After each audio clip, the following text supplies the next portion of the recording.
Irmãos, estamos nesse mês de setembro, aprendendo mais sobre o desafio de permanecermos firmados na rocha.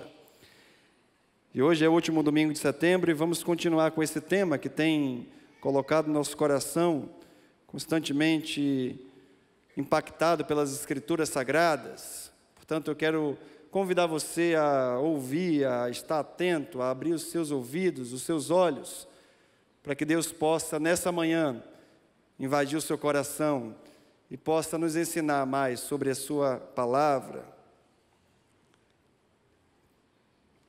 Houve um tempo na minha vida, irmãos, que eu achava que a igreja de Jesus era uma igreja perfeita. Não tinha falhas, não tinha erros. A igreja caminhava sempre de forma correta. Tudo funcionava muito bem. Todas as pessoas eram sempre educadas, resolviam os seus conflitos de maneira ordeira, pacífica, ninguém brigava por uma vaga no estacionamento, não havia filas no ministério infantil, as reuniões eram sempre muito agradáveis, todos saíam das reuniões felizes, alegres, era tudo uma maravilha. É óbvio que esse período foi logo no início da minha infância. E à medida que eu fui crescendo, eu fui percebendo que a coisa era um pouco diferente. O desenho era diferente. Mas apesar das imperfeições da igreja, até hoje, a igreja de Jesus ocupa um lugar especial no meu coração. Eu tenho um profundo respeito, profunda admiração pela igreja de Jesus. Mas o tempo foi passando, e eu fui acompanhando o surgimento de muitos tipos de igrejas, nomes diferentes, propostas de culto diferentes. Igrejas que batizavam de uma forma, outra batizava de uma outra forma. Igreja cujo culto era mais animado, igreja cujo culto era mais parado. Igrejas diferentes, placas diferentes, nomes diferentes, uma heterogeneidade completa. E eu fui crescendo, eu nasci num lar cristão, desde muito novo, convivendo com a igreja. Mas uma pergunta sempre ficou na minha mente. Diante de tantas igrejas diferentes, tantos perfis diferentes, qual é a igreja verdadeira?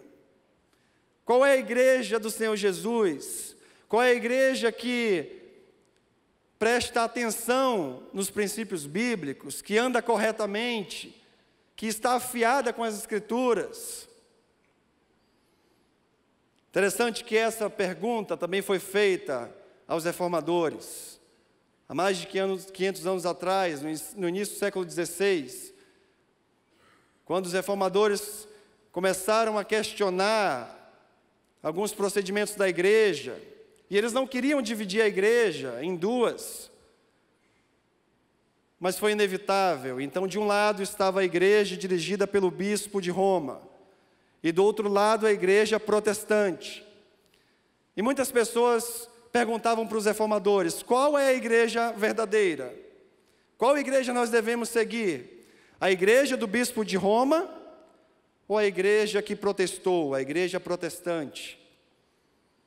E a resposta dos reformadores não era simples, não era objetiva. Não era a igreja A está certa, a igreja B está errada. A resposta daqueles homens era que cada pessoa deveria observar quais marcas a igreja possuía. Porque através dessas marcas, certamente nós iríamos descobrir, aquelas pessoas iriam descobrir qual igreja era verdadeira. Nesta manhã eu quero pensar com os irmãos a respeito dessas marcas. Eu quero pensar a respeito da igreja de Jerusalém. A igreja que nós conhecemos como primitiva. Era o início da igreja de Jesus. Ela estava começando a funcionar como um corpo. Estava crescendo. E o autor do livro de Atos, o evangelista Lucas, frequentemente interrompia a narrativa e dizia: a igreja cresceu. Um outro episódio surgia e Lucas dizia: a igreja está crescendo. E mais um evento, e a igreja cresceu. Eu entendo que é necessário nessa manhã a gente pensar quais são esses insumos que Deus colocou na sua igreja.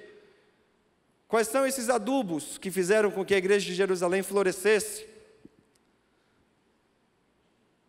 Quais são essas marcas que podemos identificar nessa igreja, que era uma igreja missionária, que era uma igreja verdadeira, uma igreja que seguia à risca ali os princípios bíblicos, apesar de não ser uma igreja perfeita. Portanto, eu quero convidar você nesse momento a abrir a sua Bíblia. No livro de Atos, no capítulo 2, nós vamos ler do verso 42 até o verso de número 47. E vamos tentar extrair os princípios bíblicos desse texto. Vamos tentar perceber quais eram essas marcas que identificavam aquela igreja como uma igreja verdadeira. Atos capítulo 2, do verso 42 até o verso 47.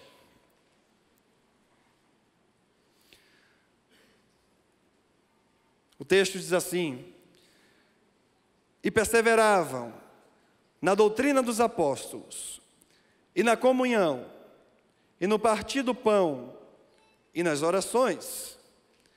Em cada alma havia temor. Muitos prodígios e sinais eram feitos por intermédio dos apóstolos. Todos os que creram estavam juntos e tinham tudo em comum.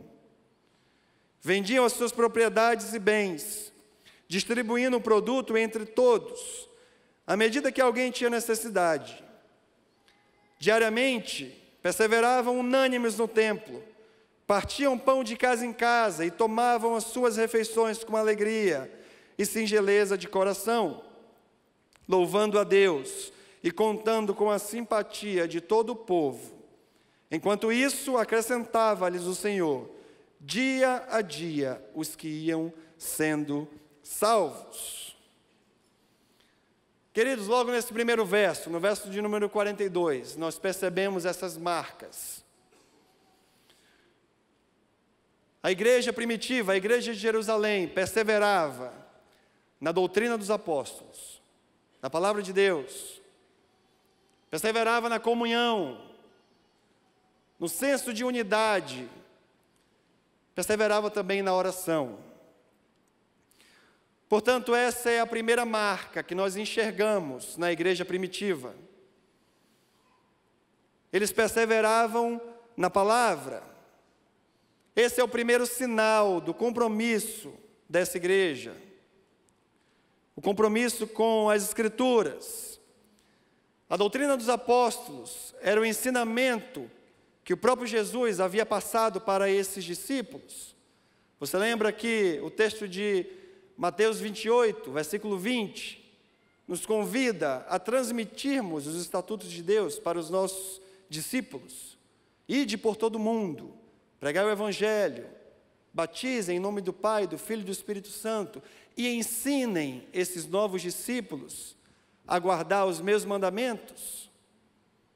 Era o que esses apóstolos estavam fazendo. Você lembra que no contexto imediatamente anterior, Pedro havia discursado, e o resultado do seu discurso foi a conversão de quase 3.000 almas. E esse povo todo precisava de uma direção, precisava entender como eles deveriam se portar, com que eles deveriam parecer. Portanto, essa é a primeira marca da igreja primitiva. Um profundo compromisso com as Escrituras. A igreja primitiva não fazia pesquisa popular para saber qual assunto eles deveriam abordar. A palavra de Deus era juíza das ideologias, das culturas, das decisões. A palavra de Deus era, portanto, o ponto de vista daquela igreja. Era o ponto de partida, era o ponto de apoio, era o ponto de chegada. Isso nos faz lembrar daquilo que Paulo escreveu em 2 Timóteo, capítulo 3, versículos 16 e 17. Toda a Escritura é divinamente inspirada, toda. E ela é proveitosa para ensinar, para corrigir, para instruir em justiça, a fim de que todo homem de Deus seja perfeito e habilitado e perfeitamente capacitado para toda boa obra. Também nos faz lembrar do texto de Hebreus capítulo 4, versículo 12. A palavra de Deus é viva e é eficaz, é mais cortante do que qualquer espada de 2 gumes, e ela divide alma e espírito, juntas e medulas, e é plena, é apta, é capacitada para discernir os pensamentos e as intenções do coração. A igreja primitiva tinha, portanto, um respeito pela palavra de Deus. E olha que perseverar denota a ideia de que, por mais que a gente não queira, por mais que a gente não consiga, nós prosseguimos firmes. Eles perseveravam, mesmo diante de um contexto de perseguição, mesmo diante de um contexto que não era favorável, eles perseveravam na doutrina. Mas tem algo que me preocupa, irmãos. Hoje em dia, o nosso coração, muitas vezes, está em primeiro lugar. Muitas vezes a gente repete o texto de Romanos, que diz que a vontade de Deus é boa, é perfeita e é agradável. Mas quando a decisão está diante de nós, quem manda é o nosso próprio coração. Ele quem decide, Ele quem é o árbitro. Isso aconteceu também lá no início da humanidade, quando Deus disse para Adão e para Eva: olha, vocês têm todas essas árvores aqui do jardim, mas aquela que está no meio, vocês não vão comer. Mas em determinado momento, o coração de Eva, o coração de Adão disse assim: não, eu vou comer.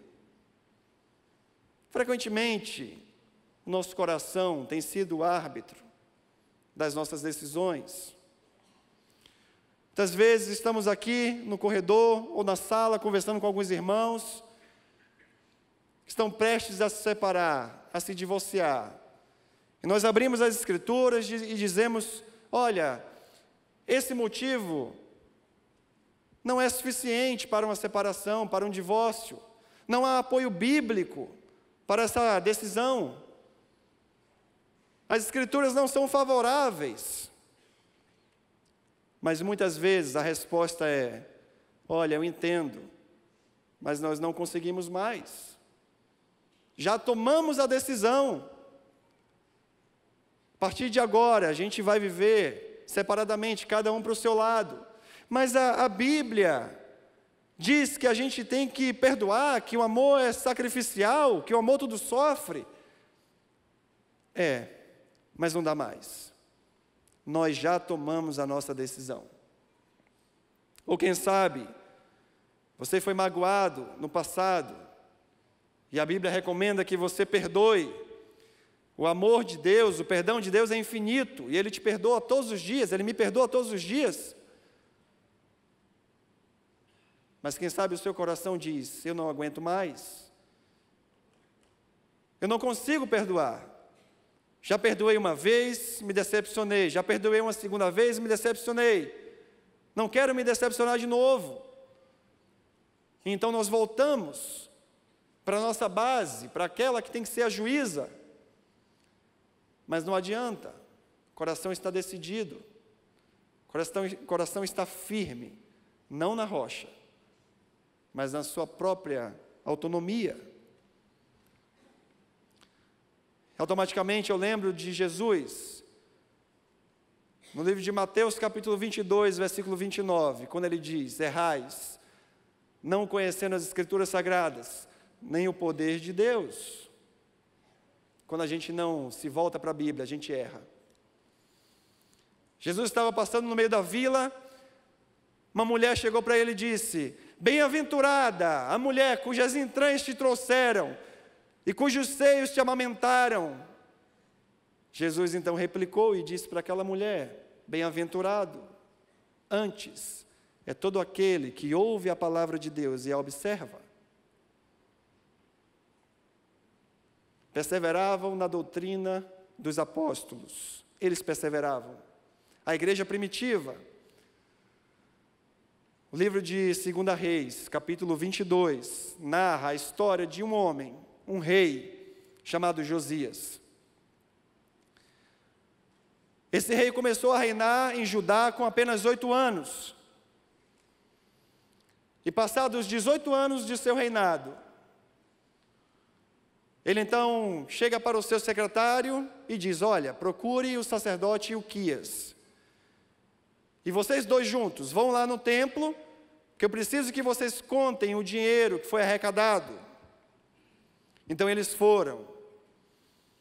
E começaram a contar esse dinheiro que seria entregue aos construtores, aos edificadores, aqueles que iriam edificar o templo, iriam restaurar o templo. E após a contagem, Ilquias, o sacerdote, encontra o livro da lei no templo.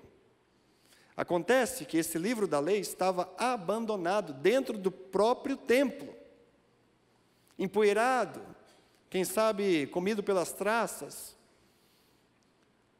E ele encontra aquele livro, e ele fala para o secretário do rei: olha, entrega esse livro para o rei. E Safã, que era o secretário, vai e entrega o livro para o rei Josias. E o rei Josias, quando pega aquele livro, que abre, que percebe que ali é a lei de Deus, ele rasga as suas vestes, ele chora, ele se humilha, ele se quebranta. E ele diz: Deus deve estar irado, porque os nossos pais desobedeceram a sua palavra e não transmitiram o conteúdo desse livro para nós. Então o rei Josias coloca o livro, a lei de Deus, no patamar que deveria. E Deus olha para aquele homem e diz: Josias, a nação de Judá será invadida pela Babilônia, será destruída, será levada cativa, mas por causa do seu coração contrito, porque você valorizou a minha lei, você não vai passar por isso. Era a recompensa daquele rei, de ter colocado a lei de Deus no seu devido lugar. E o rei Josias então não passa, ele morre antes, ele não passa por aquela invasão. Pergunta que está diante de nós: qual o nosso compromisso com as Escrituras? Que lugar ela ocupa no meu coração? Que lugar ela ocupa no seu coração? Como nós tratamos esse bem tão valioso para nós, que é lâmpada, que é luz? Como está a sua vida de leitura? Como está a minha vida de leitura? Como temos tratado a palavra de Deus? Ela está diante de nós todos os dias. Nós corremos para ela, porque ali está a sabedoria de Deus, ou ela está empoeirada, ou ela está num canto da sala, dentro do guarda-roupa, dentro da gaveta. Muitas vezes nem sabemos onde ela está. Talvez ela esteja perdida dentro de casa, como ela estava perdida naquela época dentro do templo. Perseveravam na doutrina dos apóstolos. Essa é a primeira marca. Sabe, irmãos, quando eu olho para a minha própria vida, muitas vezes eu sinto vergonha. Vergonha de passar 1 dia, 2 dias, 3 dias inteiros sem abrir a Bíblia. Vergonha de não consultar as Escrituras para tomar uma decisão. Vergonha de não colocar a palavra de Deus no lugar que ela deveria estar. Perseveravam na doutrina dos apóstolos. É a primeira marca daquela igreja. Mas o texto de Atos capítulo 2 também nos informa que havia uma segunda marca. Vocês lembram que os reformadores disseram: olha, observem as marcas da igreja, e aí vocês vão saber se essa igreja é uma igreja verdadeira. Estamos diante da segunda marca, que o texto de Atos nos diz, é a marca da comunhão. E toda vez que nós pensamos em comunhão, em koinonia, em ajuntamento, agrupamento, agregação, nós devemos ter em mente duas direções muito claras, que é a direção vertical e a direção horizontal. Ora, a direção vertical é a direção do filho com o pai, do salvo com o seu Salvador. É a nossa comunhão com Deus. E uma comunhão vertical, invariavelmente, determinantemente, desemboca numa sadia comunhão horizontal. João, na sua carta, diz que se nós amamos a Deus, quem não vemos, e dissermos que não amamos o nosso próximo, somos mentirosos.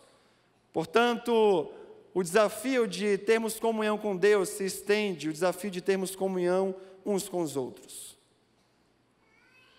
Aquela igreja era firmada na comunhão. Eles tinham um senso de unidade. Eles estavam juntos. Eles queriam estar juntos. Mas o que nós vemos de alguns anos para cá é um movimento que tem crescido, infelizmente, dos chamados desigrejados. Homens e mulheres que estão tentando viver a sua espiritualidade sozinhos.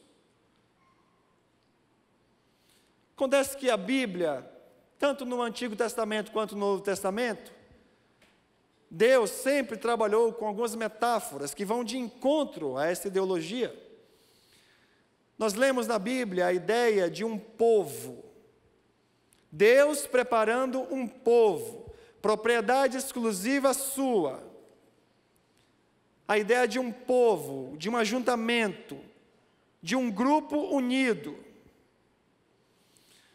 É certo que o cristianismo é um compromisso individual, mas o cristianismo foi projetado para ser vivido em comunidade. É aqui, nessa união, que nós desenvolvemos o fruto do Espírito. Imagine você, em casa, falando para si mesmo que hoje você precisa desenvolver o domínio próprio com você mesmo. Ou hoje você acordou e disse, olha, eu preciso ter mais paciência comigo mesmo. Eu preciso ser mais longânimo comigo mesmo.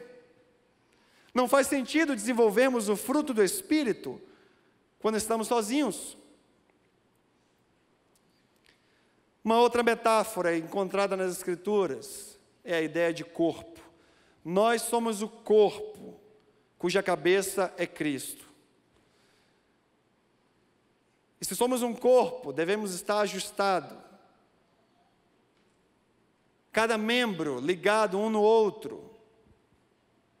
Olha o que Paulo diz em 1 Coríntios 12, 25 e 26. Para que não haja divisão no corpo, mas antes tenham os membros igual cuidado uns dos outros.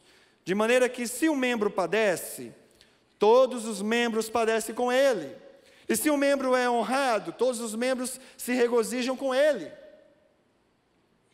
Esse é o senso de unidade que devemos ter. É a comunhão dos santos. Você lembra de Salmo 133, quando o salmista diz, ó quão bom e quão maravilhoso é que os irmãos estejam em união. É como óleo que desce da cabeça e vai para a barba de Arão, e desce as suas argolas e vai para as vestes. É como o orvalho do monte Hermon, que desce sobre o monte de Sião. Ali, nesse ajuntamento, nessa união, nessa comunhão, é que Deus ordena a vida e a bênção para sempre. Amém, irmãos? É nessa união, é nessa comunhão, é estarmos juntos. É aqui que Deus ordena a sua bênção. É aqui que Deus ordena a vida. Em contrapartida, Provérbios 18:1 diz que o solitário busca os seus próprios interesses e ele se insurge contra a verdadeira sabedoria. Mas, queridos, a comunhão não é só vir ao templo. A comunhão não é só estar aqui nesse momento. A comunhão é muito mais do que isso, é participar um da vida do outro. É ombro no ombro, é vida na vida. É um discipulado constante. É a demonstração diária de amor. Se tem alguém passando fome, vamos acudir. Se tem alguém enfermo, vamos orar. Muitas vezes nós entramos aqui na igreja, não conhecemos as pessoas, mas também não tomamos iniciativa de conhecer. Quem sabe um desafio para o próximo domingo é você chegar a esse lugar e dizer para si mesmo: olha, hoje eu vou conhecer uma pessoa nova, um irmão, uma pessoa da minha família de Cristo. E no próximo domingo você faz de novo o desafio: eu vou conhecer mais uma pessoa, e vou me interessar por ela, e vou perguntar o nome, e vou dar graças a Deus porque estamos juntos, porque fomos alcançados. Esse é o nosso desafio, estreitar a nossa comunhão. Recentemente eu estava voltando do trabalho, e eu pedi um Uber, e o Uber chegou. E toda vez que eu peço um Uber, eu gosto sempre de conversar com o motorista, procurando ali uma brecha para falar de Jesus, para comunicar o Evangelho. E dessa vez foi diferente. Quando eu entrei no carro, a música estava um pouco alta, já denunciava que aquele motorista era um cristão. Então eu entrei todo animado. Falei: tudo bom? E para minha surpresa ele respondeu: tudo. Depois eu perguntei: você é um cristão? Ele: sou batista. Ele não era um cristão, ele era um batista. Então eu tentei ali desenvolver uma conversa, tentando ali me alegrar pelo fato de conhecer mais um irmão da minha família cristã, mas as perguntas eram sempre respondidas de forma objetiva, de maneira que não houve ali uma unidade, uma comunhão, uma alegria, porque a gente estava se encontrando, dois irmãos da mesma família se encontrando. Fica para a gente o desafio de, quando a gente se encontrar, a gente demonstrar alegria, porque nós nos encontramos, somos da mesma família. E a nossa igreja, irmãos, tem o privilégio de ter os pequenos grupos. Então, se você não faz parte de um pequeno grupo, se insira, procure a secretaria da igreja, ligue para cá. Olha, eu quero participar de um pequeno grupo, eu estou me sentindo só aqui na igreja, muita gente, e eu não conheço muitas pessoas, eu quero participar de um pequeno grupo.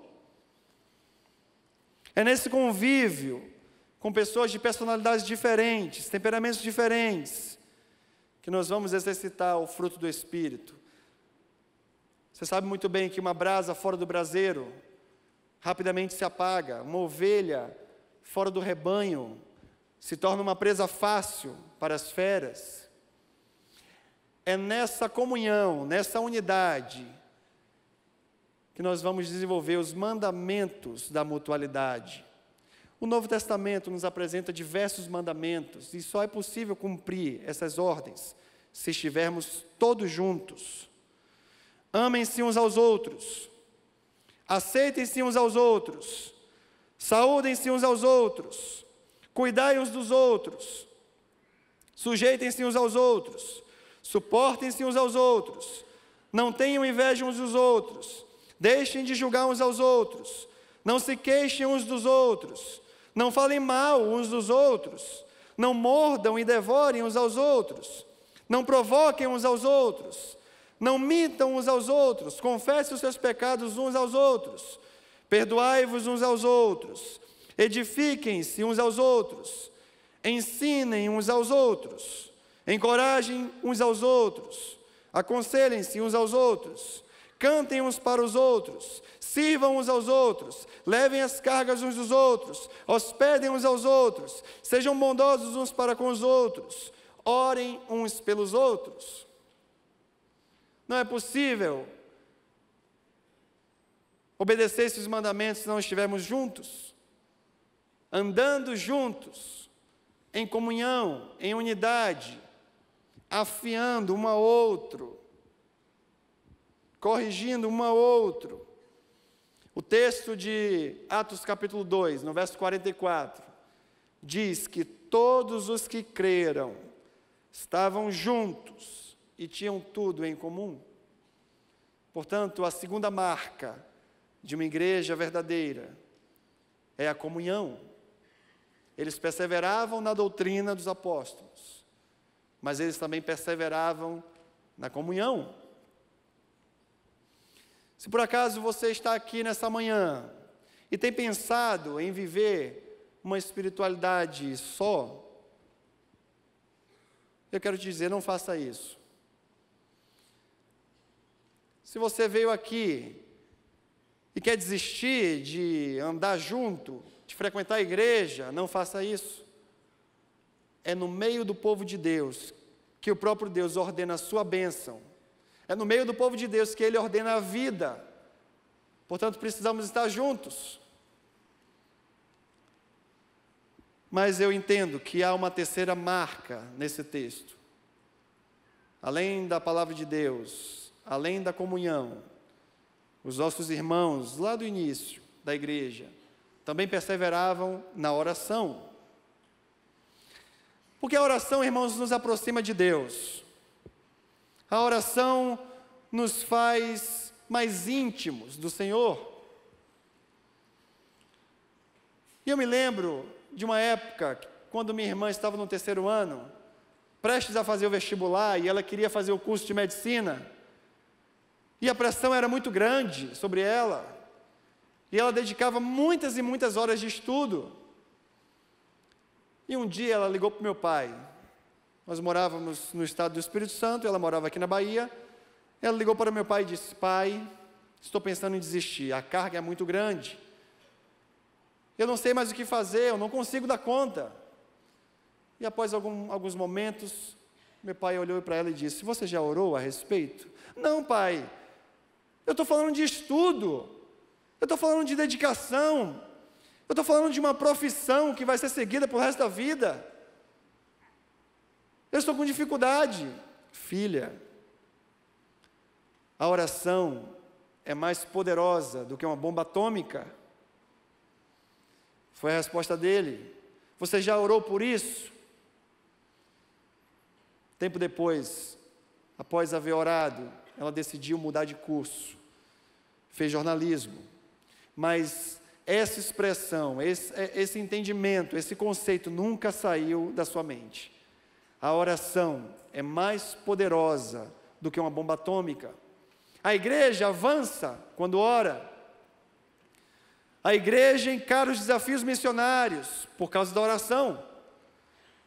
Muitas portas se abrem, muitas barreiras vêm ao chão quando nós oramos. Muitas situações aparentemente impossíveis de ser resolvidas são dirimidas quando a gente ora, quando clamamos a Deus. E eu me lembro de um hino antigo que diz mais ou menos assim: em Jesus amigo temos, mais chegados que o irmão. Ele manda que levemos tudo a Deus em oração. Oh, que paz perdemos sempre, oh, que dor do coração, só porque nós não levamos tudo a Deus em oração. Oh, que paz perdemos sempre, oh, que dor no coração, quando nós não levamos tudo a Deus em oração.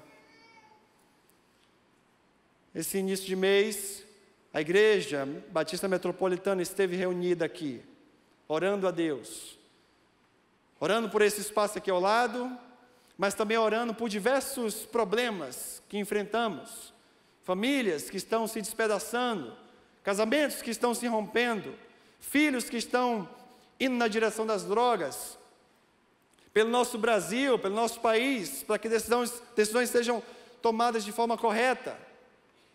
E eu me lembro que um dos assuntos que nós oramos aqui foi pela ilha de Boipeba. Nós temos diversos projetos sociais ali naquela ilha. E há muitos anos a nossa igreja tem se levantado e tem gerido esses projetos com grande responsabilidade. Temos alcançado aquelas crianças ali.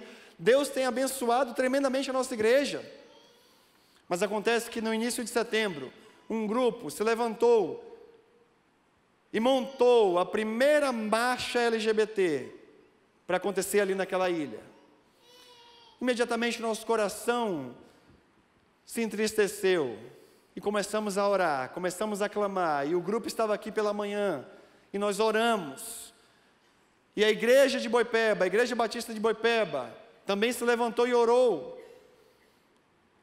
e no dia 7 de setembro, no meio do feriado, um grupo foi para lá, e começaram aquele evento, a marcha LGBT, a primeira marcha LGBT. Acontece que dias depois, nós soubemos como foi aquele evento, e foi um verdadeiro fracasso. Choveu, pouquíssimas pessoas se apresentaram, e os próprios organizadores disseram que foi um fracasso. Nós sabemos que não foi porque eles não tiveram habilidade de fazer o evento acontecer, foi porque a igreja de Jesus estava aqui, de joelhos, orando. E os planos de Satanás foram frustrados. Perseveravam na palavra de Deus, perseveravam na comunhão, perseveravam na oração. Atos capítulo 1, versículo 14.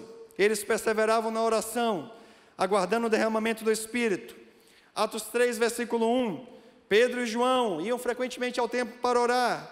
Atos 4, 31. A igreja ora e o chão treme. Atos 6, versículo 4.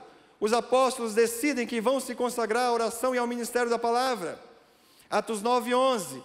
A senha, o código que Deus usa para Ananias entender que Paulo era realmente um convertido é que ele estaria orando. Paulo estaria orando, e por isso seria fácil Ananias perceber que ele era um convertido. Atos 13, de 1 a 3, a igreja estava orando, e o Espírito Santo diz: separa para mim Paulo e Barnabé para a obra missionária. Atos 16, 25, Paulo e Silas são presos, mas sem reclamar, ao contrário, estavam orando e louvando a Deus. Atos 20, 36, Paulo estava orando com os presbíteros na praia. A igreja primitiva era conhecida por essa marca, a marca da oração. A oração encontrava um lugar de importância no coração dessa igreja, e a oração sempre foi fundamental para o avanço missionário, sempre foi fundamental para que Jesus fosse conhecido, para que o Evangelho se espalhasse. Em Atos 1,15, a igreja tinha 120 membros. Em Atos 2,41, após o discurso de Pedro, foram acrescentados quase 3.000 homens. Em Atos 4,4, 5.000 homens. Atos 5,14, uma multidão é agregada. Atos 6,7, o número dos discípulos é multiplicado. Atos 9,31, a igreja se expande para a Judéia, Galiléia e para Samaria.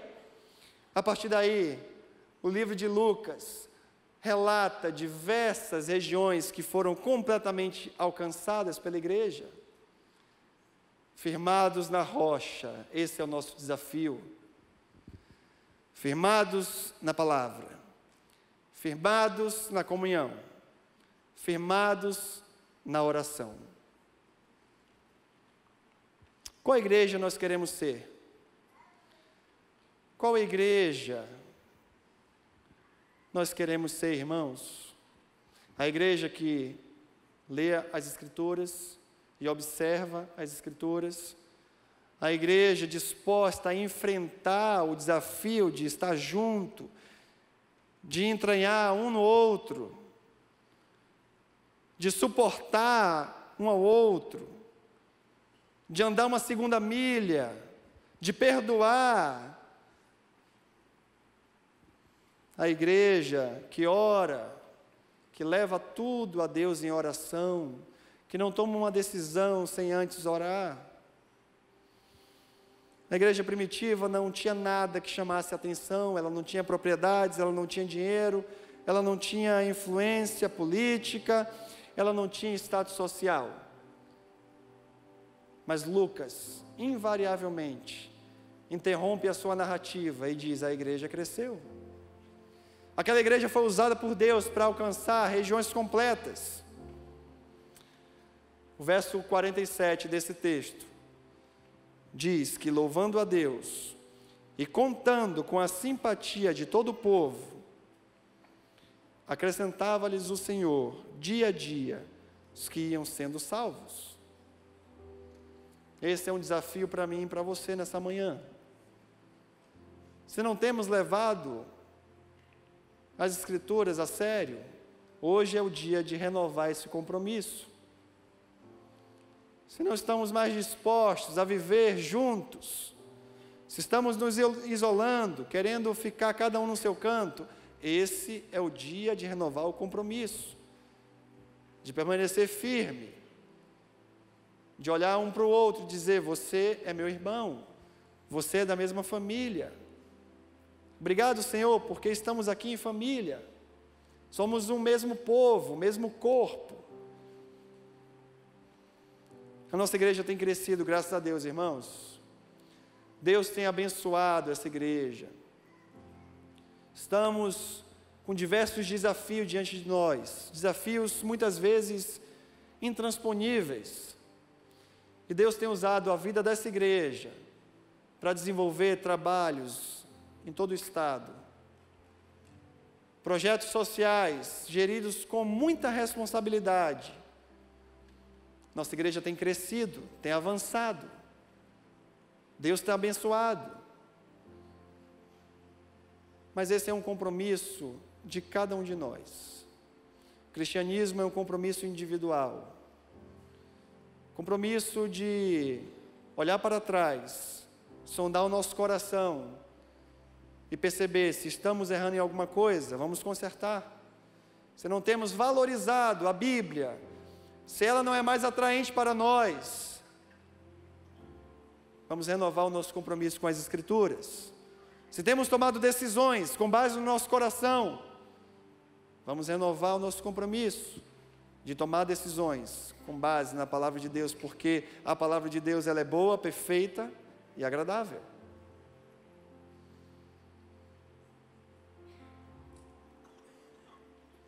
Pesa diante de nós o desafio de sermos cada dia transformados pelo Senhor.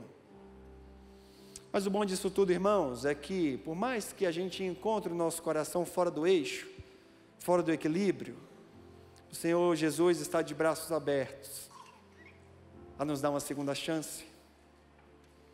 Ele está aqui presente nessa manhã. E Ele diz: venha, meu filho amado, vamos caminhar juntos. Eu e você temos uma segunda chance, a chance de renovar o nosso compromisso. O Senhor Jesus está aqui, esperando você e eu, para que a gente, a começar de hoje, possa entender que uma igreja verdadeira, uma igreja saudável, persevera na doutrina dos apóstolos, persevera na comunhão e persevera na oração. Então quero convidar você nesse momento a fechar os seus olhos, a baixar suas cabeças. Vamos orar a Deus. Nós sabemos que a igreja de Jesus não é perfeita, mas ela foi comprada e remida pelo sangue de Jesus. A igreja de Jesus não é perfeita, mas nós temos o Salvador, que diariamente se compadece de nós, que está pronto a nos perdoar e nos faz seguir adiante. Nós temos a esperança de que Jesus está conosco todos os dias. Portanto, renove o seu compromisso com Ele. Abra o seu coração. Converse com Deus nesse momento. Aproveite esse tempo para se derramar. Sonde o seu coração. Clame a Deus pela intervenção dEle. Não tome decisões precipitadas. Não tome decisões fruto da emoção. Não declare para o seu coração que não há mais jeito. O nosso Deus é o Deus dos impossíveis.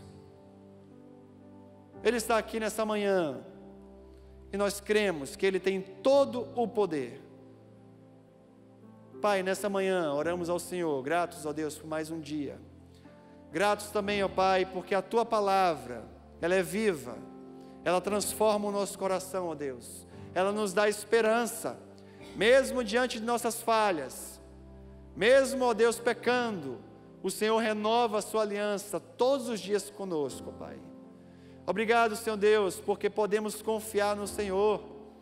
Obrigado, Senhor Deus, porque mesmo diante de desafios tão difíceis, o Senhor está ao nosso lado, nos sustentando, tomando a nossa mão, seguindo junto conosco, firmando os nossos passos.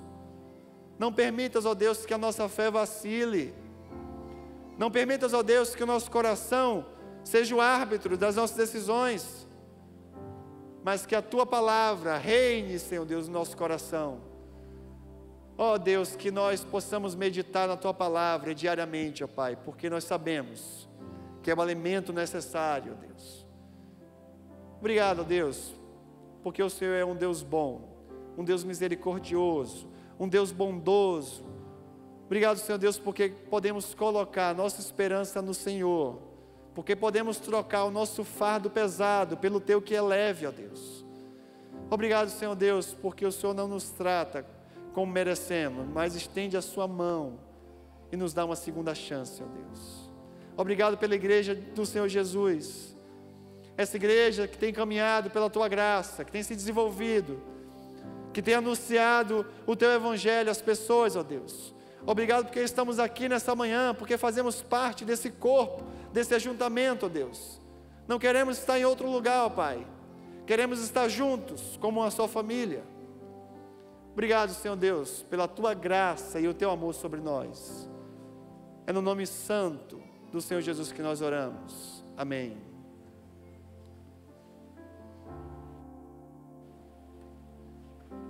Obrigado, Tessala. Deus abençoe a sua vida. Louvado seja o nome do Senhor. Amém? Quando Christian Schwartz escreveu o livro Desenvolvimento Natural da Igreja, ele fez uma comparação muito positiva, muito bem acertada. Ele diz que uma igreja, quando tem os elementos básicos, essenciais, tanto quanto uma planta que é colocada num solo devidamente preparado, uma planta cuja semente já tem os seus nutrientes, o resultado disso é um crescimento natural. Algumas pessoas olham para igrejas estruturadas e grandes como a IBAN e dizem: vocês usam técnicas para juntar pessoas. Para mim, quando uma pessoa diz isso, ela está completamente distante do que o Espírito Santo de Deus está fazendo. Ela não está enxergando isso, porque a palavra é muito clara. Se uma igreja persevera na pregação séria da palavra, no ensino da palavra, se é uma igreja perseverante na oração, se é uma igreja perseverante na comunhão, e é uma igreja que tem visão missionária, inevitavelmente essa igreja vai crescer para a glória do Senhor. Então nunca permita que alguém contamine sua cabeça. Aliás, deixa eu me dizer uma coisa importante. Se um dia alguém vier criticar você, alguma igreja, mesmo que você não concorde 100% com o viés doutrinário daquela igreja, muito cuidado, porque diante de você foi colocada uma armadilha. A igreja não pertence a homens, a igreja de Jesus Cristo, o Senhor. E a Bíblia diz que as portas do inferno nunca vão prevalecer contra a igreja do Senhor. Deus nos livre, irmãos, Deus nos livre de ser achados culpados de falar mal da igreja que pertence a Jesus Cristo. Foi clara a mensagem, nós não somos perfeitos, eu nem quero ser. Nesse último mês, 3 pastores tiraram sua própria vida, um nos Estados Unidos e 2 aqui no Brasil. E por trás disso, quando se analisa essa questão, se percebe que muitos deles estão apavorados diante das cobranças, de que suas comunidades têm que ser as mais perfeitas, têm que oferecer tudo do bom e do melhor, e as pessoas às vezes vêm às igrejas esperando isso. Como eu sempre digo aqui, igreja é hospital de campanha. Todo mundo está doente, e todo mundo está precisando de ajuda, e um tem que ajudar o outro. Isso é igreja. Juntos aqui, quebrados pelas nossas mazelas, nossos problemas, nossas lutas pessoais, nossas angústias, nossos pecados, mas todos debaixo da graça imerecida de Jesus Cristo, Senhor. Então eu queria que você ficasse de pé para a gente encerrar orando esse culto. Eu queria que a nossa equipe cantasse o coro desta última canção que nós cantamos aqui durante o período de exaltação. Aquele pedaço da música que fala que nós somos um farol, nós somos luz do mundo. Isso, nós somos luz e nós somos sal do mundo. Esse é o nosso papel enquanto Filho de Deus, enquanto Igreja de Jesus Cristo, Senhor. Como um farol que brilha à noite, como ponte sobre as águas, como abrigo no deserto, como flecha que acerta o alvo. Eu quero ser usado da maneira que te agrade, em qualquer hora e em qualquer lugar. Eis aqui a minha vida, usa-me. Diga com sinceridade isso. Usa-me. Sim, Senhor, é isso que o nosso coração deseja. Que nós sejamos luz e sal nesta terra, Senhor. Que nós sejamos o Teu povo, unido ao redor do Teu nome, da Tua palavra, de uma vida de oração, de comunhão uns com os outros, anunciando o Teu evangelho sagrado, praticando a obra missionária, para que o Senhor realize em nós tanto querer como realizar segundo Tua própria vontade, Senhor. Que o Teu amor, a graça infinita de Jesus Cristo, o nosso Senhor e Salvador, que a comunhão e a paz do Espírito Santo de Deus seja sobre todos, para a glória do Senhor, em nome de Jesus. Amém, amém. O Senhor te abençoe, vá em paz para o seu lar, em nome do Senhor Jesus.